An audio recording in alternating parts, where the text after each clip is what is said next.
நிச்சயமா சண்முக சுந்தரம். இப்ப தூத்துக்குடி மக்கள் என்ன சொல்றாங்க அப்படின்றத பார்க்க போறோம். டாஸ்மாக் மதுக்கடைகளா மூட வேண்டும் அப்படின்றதுதான் தமிழகத்தில் இருக்கிற பெரும்பாலானவர்களுடைய கருத்தா இருக்கு.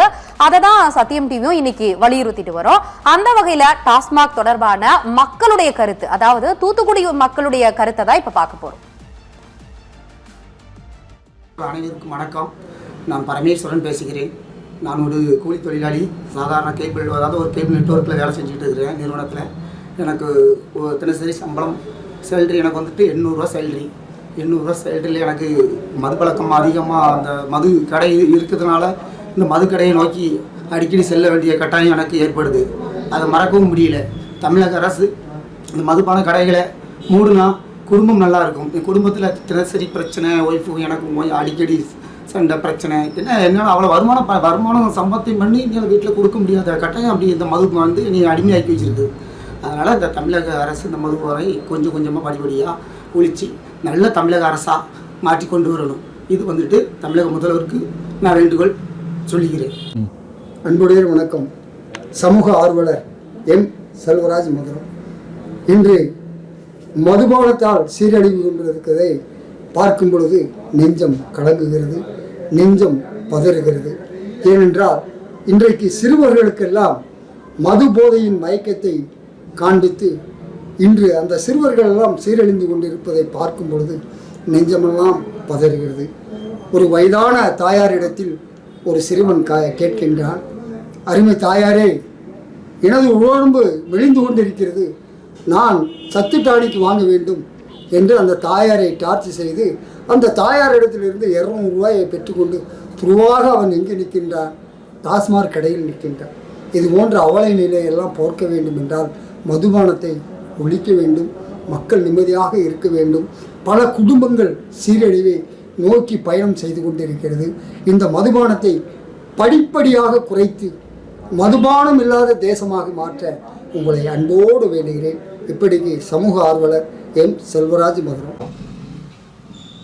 மதுக்கடைகளை மூடியதை பற்றி ஒரு நல்ல ஆட்சிக்கு ஒரு அடையாளமாக கருதுகிறோம்.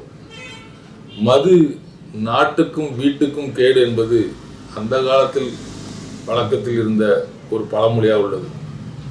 மது அருந்துவதால் ஒரு தனி மனித ஒழுக்கம் கெடுவதோடு மொத்த நாட்டோட ஒரு அமைதியும் குலைகிறது. தற்காலங்களில் நடக்கும் அனைத்து குற்றச்சம்பவங்களும் இந்த மதுவை அடிப்படையாக கொண்டே நடக்கிறது என்பது பொதுவான ஒரு கருத்து. இதை நாம் அனைவரும் அறிந்ததே.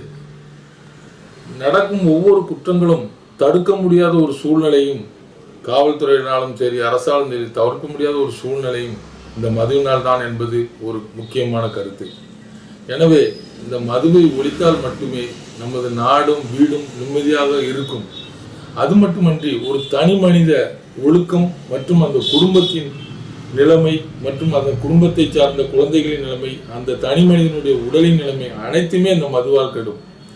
இந்த மதுவினால் சீரழியும் ஒரு சிறிய கதை ஒன்றை சொல்கிறேன். அதாவது காலேஜில் ஒரு லெக்சரர் கொடுத்த ஒரு கதை.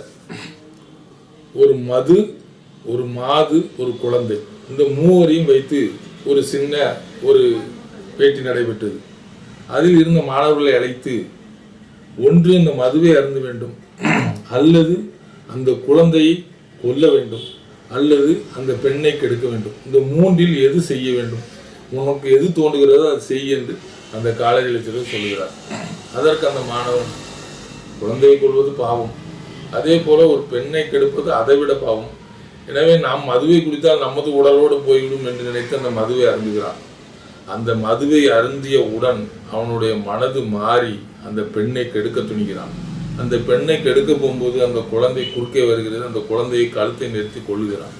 ஆக ஒரு மதுவால் எல்லாம் சீரழிந்து விட்டது என்பது இந்த சிறிய கதையிலிருந்து தெரிகிறது. எனவே தொடர்ந்து இந்த அரசு, ஆளுகின்ற புதிய அரசு இந்த மதுவை எப்படி குறைத்து கொண்டு வருகிறார்களோ அப்படி படிப்படியாக குறைத்து முழுவதுமாக இந்த மதுவை நிறுத்தினால் மட்டுமே நாட்டுக்கும் வீட்டுக்கும் நல்லது என்று தெரிவித்துக் கொண்டு விடைபெறுகிறேன். நன்றி, வணக்கம்.